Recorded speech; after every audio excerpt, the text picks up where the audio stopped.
विष्णु मङ्गलं गरुडध्वजः मङ्गलं पुण्डरीकाक्षः मङ्गलाय तनोहरि मङ्गलं भगवान् विष्णु मङ्गलं गरुडध्वजः मङ्गलं पुण्डरीकाक्षः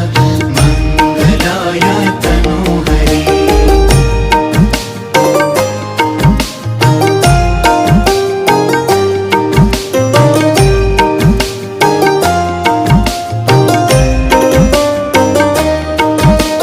मङ्गलं भगवान् विष्णु मङ्गलं गरुड